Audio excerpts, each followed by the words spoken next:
There are moments in life when everything quietly falls apart, not with noise or drama, but with a slow, aching silence that settles into the chest. Plans stop making sense. Effort feels heavy, and the things we once held tightly begin to hurt us. This is not a story about giving up. It's a story about understanding when holding on is the very thing keeping us stuck. About how healing doesn't arrive through force, but through release. In a small riverside town where mornings smelled of fog and old wood, lived a man named Elias Mercer. He believed strength meant endurance, that love meant loyalty to the past, and that letting go was a kind of failure. This story will show you how his journey changed and why peace often waits on the other side of release. Elias Mercer had spent most of his life believing that strength was measured by how long you could endure the same weight. Every morning before the sun rose, he walked down to the river, not because he loved it, but because it was familiar. The dock creaked the same way it always had. The water smelled the same. The air carried that damp stillness that made the world feel paused, as if nothing new could enter without permission. Elias was a riverboatman, like his father before him. He guided slow vessels across quiet waters, memorizing currents, respecting tides, trusting repetition. The river rewarded discipline, it punished carelessness, and Elias believed life worked the same way. If you stayed loyal long enough, things would remain. He lived alone in a modest house near the bend of the river. Inside, nothing had changed for years. A coat still hung behind the door, untouched. A cracked mug sat on the counter, never replaced. Photographs lined the shelf, smiles frozen in time, moments carefully preserved as proof that something beautiful once existed. To Elias, these were not memories, they were anchors. He told himself that holding on was honorable, that remembering meant respect, that letting go was a weakness people used to escape pain instead of facing it. And yet, every night when the river went quiet and the town lights dimmed, something heavy pressed against his chest. A tiredness that sleep never fixed. A restlessness that discipline could not cure. He had learned to function around the ache, not heal it, just live beside it. The townspeople admired him. They called him steady, reliable, strong. They saw a man who never complained, who showed up every day, who kept his boat clean and his word intact. What they didn't see was the way Elias avoided certain streets, the way his hand lingered on objects that no longer belonged to the present, the way his eyes searched the river as if expecting it to return something it had already taken. Deep down, Elias believed that if he held on tightly enough, the past might soften, that if he stayed loyal to what was lost, it would somehow honor him in return. But the truth was quieter. Holding on had become his identity, and without realizing it, he had stopped moving forward, not because he was incapable, but because he was afraid of what moving forward would require him to release. The river flowed endlessly beside him, always changing, never asking permission, and Elias, standing still on its banks, mistook resistance for strength, unaware that the lesson he needed most had been passing him every day. There is a quiet comfort in routine, especially when the rest of life feels uncertain. For Elias Mercer, routine was not just habit, it was refuge. Each morning followed the same careful rhythm. He rose before dawn, washed his face with cold water, and stepped outside while the world still slept. The river greeted him with a muted shimmer, fog curling gently above the surface, like a secret the water wasn't ready to share. Elias moved with precision. He checked the ropes, tightened knots, ran his hand along the side of the boat as if reassuring himself that it was still there. His discipline was flawless. Nothing was rushed, nothing was careless, and in those small, repeated acts, he found something close to peace. The river responded to him. Passengers trusted him. Cargo arrived safely. There were no surprises, no sudden turns. On the surface, his life looked steady, almost successful. People nodded in quiet respect when he passed. Some even said they wished they had his kind of control. Elias believed them. He told himself that these small victories mattered, that showing up every day counted as progress, that as long as he kept moving, even in circles, he wasn't truly stuck. But stillness can be deceptive. Between crossings, Elias often sat alone on the edge of the dock, watching the water move past him. Leaves floated by, some spinning briefly before continuing downstream. He noticed how easily the river carried them, how little effort it took for them to move forward. And yet, he never followed. Instead, his mind wandered backward, to moments when life felt fuller, to conversations that ended too soon, to choices he replayed as if repetition could change their outcome. Success to Elias meant preservation, keeping things the way they were, proving that nothing had been lost. Not really. He didn't see how his discipline had slowly turned into control, how his strength had become rigidity, how the same habits that once built his life were now quietly limiting it. At night, when the town settled into silence, Elias would sit by the window, listening to the river's distant movement. It sounded like whispering, constant, patient, unbothered by time. He felt proud of his endurance, unaware that endurance without release eventually becomes exhaustion. The river kept flowing forward, and Elias, satisfied with still waters and small victories, mistook stability for growth, never questioning what it might cost him to stay exactly where he was. Loss rarely announces itself. It doesn't arrive with warning or permission. Sometimes it comes on a day that looks exactly like every other. The morning it happened, Elias Mercer followed his routine without deviation. The sky was pale, the air cool, the river looked calm, almost kind. He had guided his boat across these waters hundreds of times, trusted them with his livelihood, his identity, his sense of order. That trust would not be returned. Midway through the crossing, the current shifted, not violently, not dramatically, just enough. A subtle pull beneath the surface, unseen, underestimated. Elias adjusted his course, confident in his experience, certain he could correct it the way he always had. But the river no longer responded the way it used to. The boat lurched. A rope snapped. Balance gave way to chaos. In the space of a few heartbeats, everything Elias depended on slipped beyond his control. The vessel struck hard against a hidden debris, the sound echoing like a crack through his chest. Water rushed in faster than he could fight it. His hands moved on instinct, but instinct was no match for momentum. The river took what it wanted. By the time help arrived, the damage was done.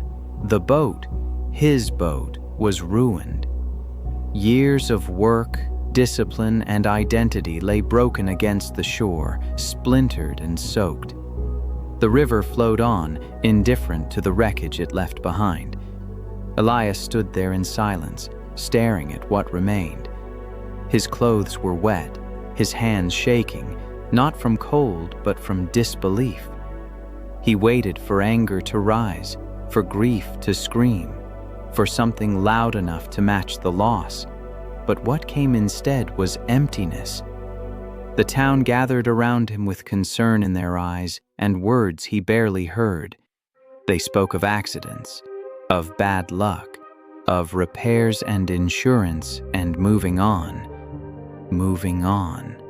The phrase felt foreign, almost offensive.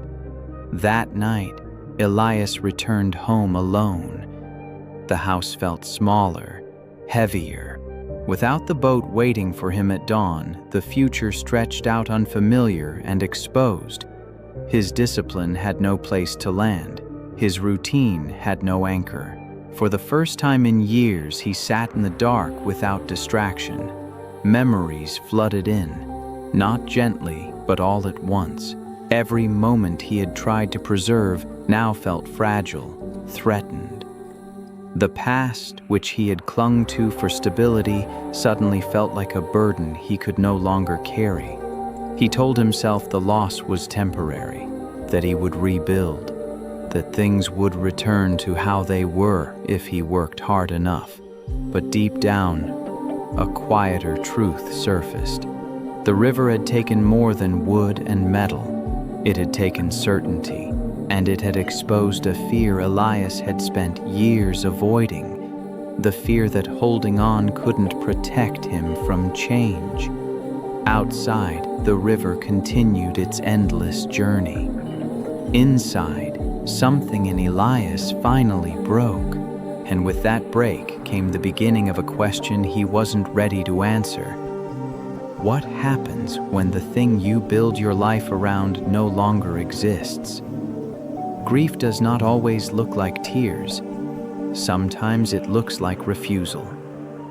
In the days after the accident, Elias Mercer moved through the town like a shadow of himself.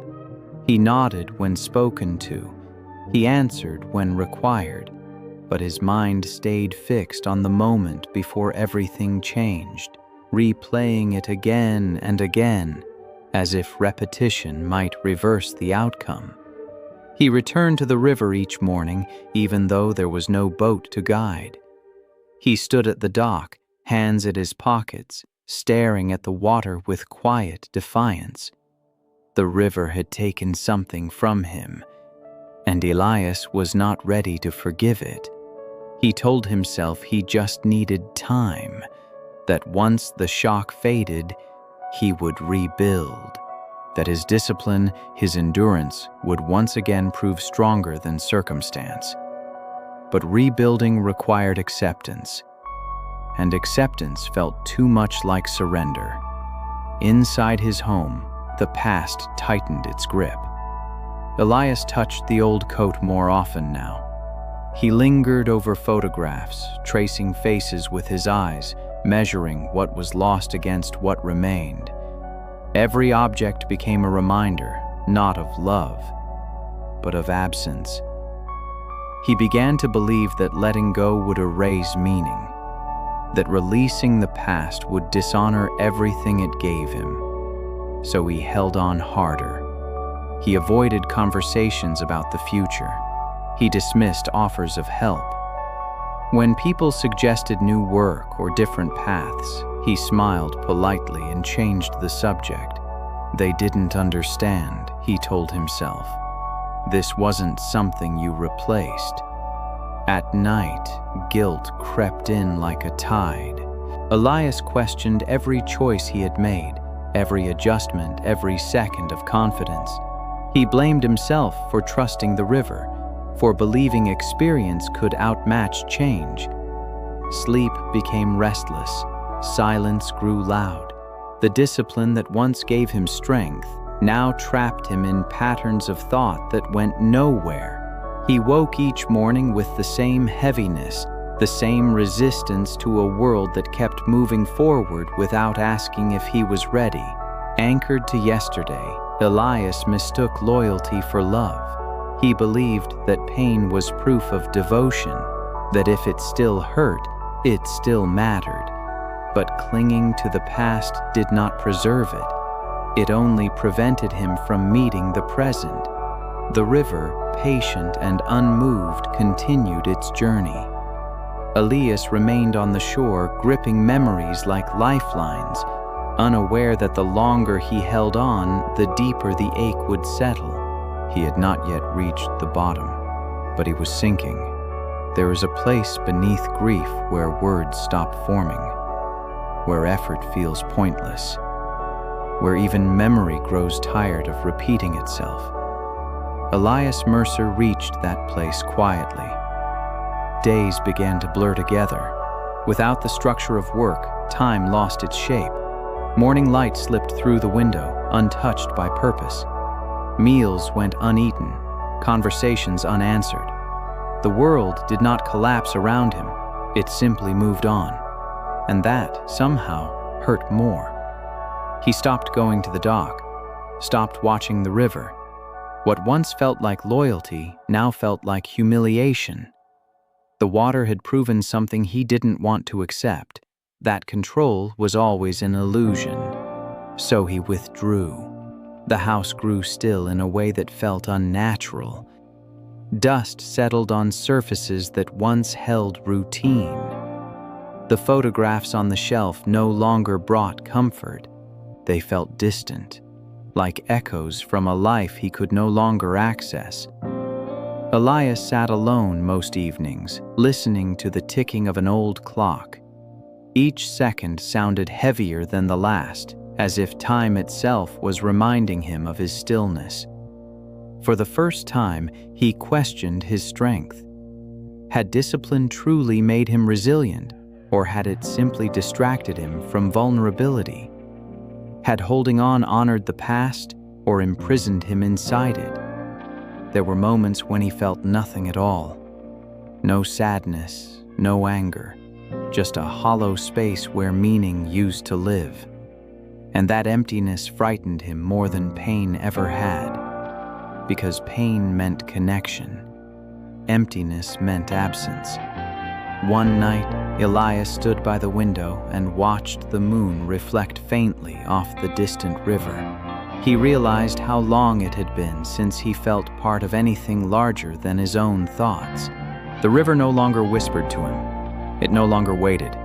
He felt small, not weak, but reduced, stripped of the roles and routines that once defined him. And in that stripping away, a question surfaced, gentle, unavoidable. If I am no longer who I was, who am I allowed to become? That question did not bring relief. It brought silence. But silence, though uncomfortable, is often the last place we arrive before change becomes possible. Elias did not know it yet, but he had reached the moment where holding on no longer protected him, where resistance no longer worked. He had reached the lowest point, not because he had failed, but because he had finally stopped pretending he hadn't. And somewhere beyond that stillness, something was waiting. Change rarely arrives the way we imagine it will. Not as a breakthrough, not as a moment of clarity wrapped in light. Sometimes it arrives as a simple interruption. One afternoon, after days of avoiding the river, Elias Mercer found himself walking toward it without deciding to. His feet moved before his thoughts could object. The air was warm, the sky unremarkable. Nothing about the day suggested meaning.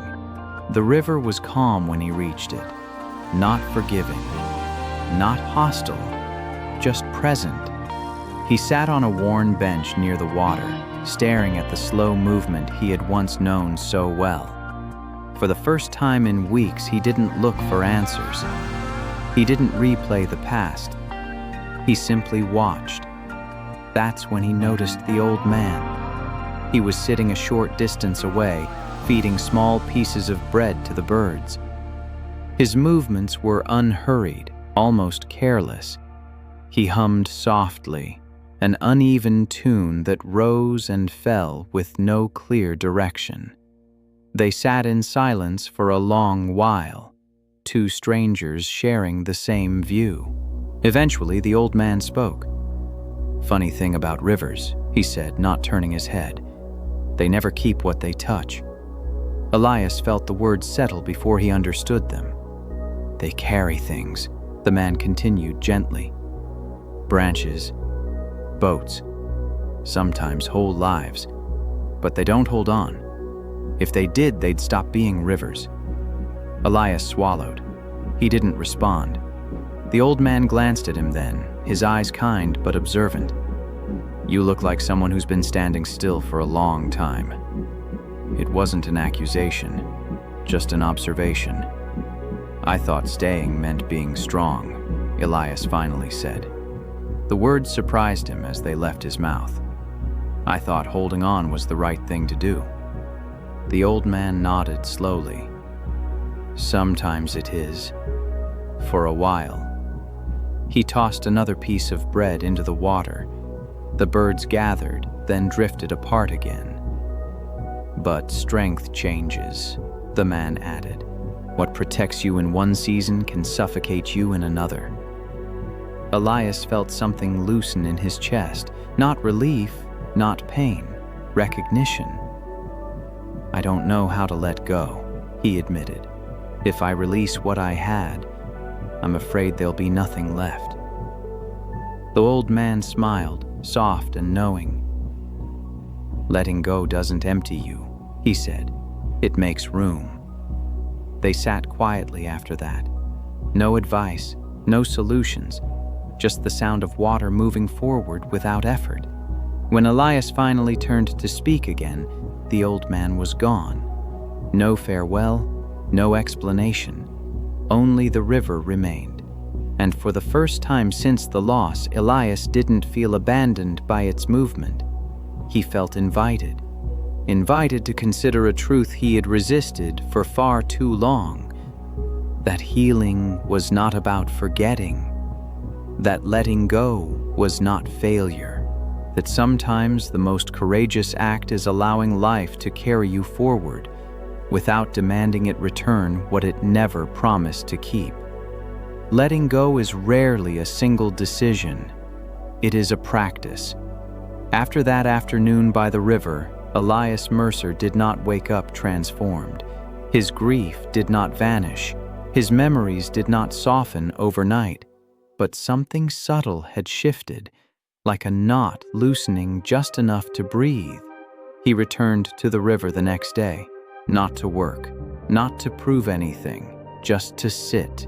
He began with small acts. He cleaned the house, not to erase the past, but to make space for the present. He placed the old coat into a box instead of leaving it behind the door. He didn't throw it away. He simply set it down. That mattered. Discipline returned, but in a different form. No longer rigid, no longer punishing. It became gentle structure, a way of caring for himself rather than controlling the world. Each morning, Elias walked. Each evening, he wrote a few lines in a notebook, not about what he'd lost, but about what he noticed. The way light moved across the water, the sound of birds lifting together, the quiet relief of a day that did not demand answers. He learned that acceptance did not mean agreement, it meant acknowledgement. Some days were harder than others.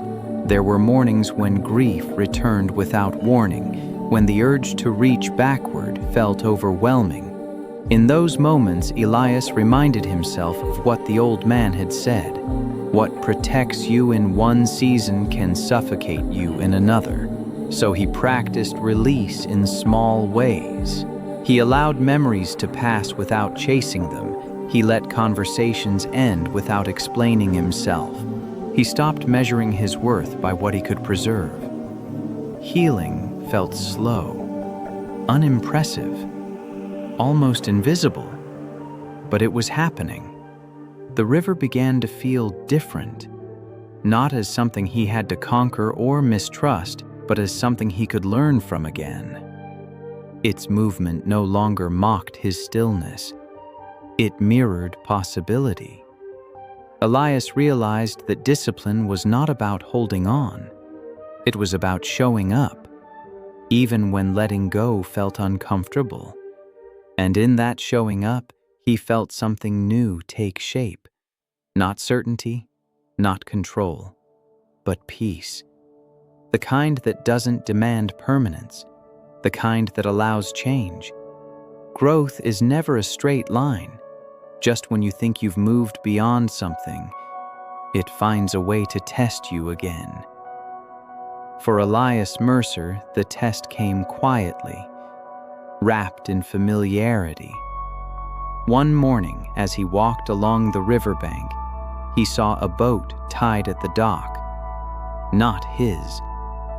Newer, stronger. Its owner was nearby, struggling with the stubborn rope, frustration written across his face. Instinct took over before thought. Elias stepped forward and offered help. His hands remembered what to do. The knots, the tension, the balance between force and patience. For a moment, it felt like coming home. The man thanked him, then asked the question Elias had half expected and half dreaded. "Ever think about getting back on the water?" The words stirred something dangerous. Comfort, longing, the illusion that returning meant restoring what was lost. That night, Elias lay awake, imagining himself back in command, back in control. The old identity whispered promises of purpose and pride. It told him that letting go didn't have to be permanent, that maybe the lesson was over, but deep down, he knew the truth. Returning for the wrong reasons would not be healing, it would be avoidance. The old currents were tempting because they were familiar, because they asked nothing new of him, because they allowed him to believe he was unchanged. The next day, Elias returned to the dock. He looked at the water, not with resentment, not with nostalgia, but with honesty. He realized that strength was no longer about proving he could survive the same life again. It was about choosing growth over comfort. So he stepped back, not away from the river, but away from the need to reclaim the past. Consistency, he learned, was not repeating old patterns. It was choosing alignment even when emotion pulled elsewhere. The urge faded slowly, not defeated, but understood. And in resisting the familiar pull, Elias felt something solidify within him. Not identity, not role, character. Peace does not arrive as excitement. It arrives as alignment. For Elias Mercer, that alignment unfolded quietly over time. He no longer woke with resistance in his chest. The days felt lighter, not because they were easier, but because he was no longer fighting them. He found purpose in ways he hadn't anticipated. He helped along the docks when asked, not as a riverboatman reclaiming his title, but as a man offering experience without attachment. He taught children how to read the water, how to respect its movement without trying to master it. In doing so, he realized something profound. Purpose is not a role, it is a way of being. The river no longer represented loss, it represented continuity. Life moving forward, taking, giving, reshaping, without apology. Elias felt whole again, not because he had regained what was lost, but because he had released the need to. He stood by the water one evening, watching the sky change color, and felt gratitude, not for the past, but for the journey that led him here. Rebirth, he understood, was not dramatic. It was gentle, it was earned through patience. And in that gentleness, he found peace. If you listen closely, every life leaves behind a lesson. Elias Mercer never stood on a stage to share his story. He didn't write it down as advice or offer it as a solution. He simply lived it. And in doing so, the river taught him truths that do not belong to one man, but to all of us. So now, this part of the journey turns gently toward you. There will be moments in your life when holding on feels like strength. And sometimes it is. But there will also be seasons when holding on is the very thing that keeps you from healing. Letting go does not mean forgetting. It does not erase love, effort, or meaning. It honors them by allowing them to rest. You are not weak for releasing what no longer fits the life you are growing into. You are not failing when something ends. Failure is not loss. It is refusing to grow after loss. Discipline is not control. True discipline is the courage to show up honestly, to sit with discomfort, to choose peace over pride, to release identities that no longer serve your purpose. Healing is quiet work. It happens in small choices, in setting things down without throwing them away, in allowing yourself to change without demanding permission from the past. You don't need to rush your rebirth. Rivers don't rush. They move forward because they trust that forward is enough.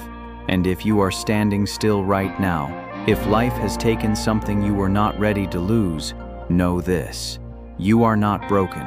You are between versions. Strength will return. Purpose will reshape itself. Peace will arrive. Not when everything makes sense, but when you stop fighting what is. Like Elias, you will learn that letting go is not the end of the journey. It is the beginning of a truer one.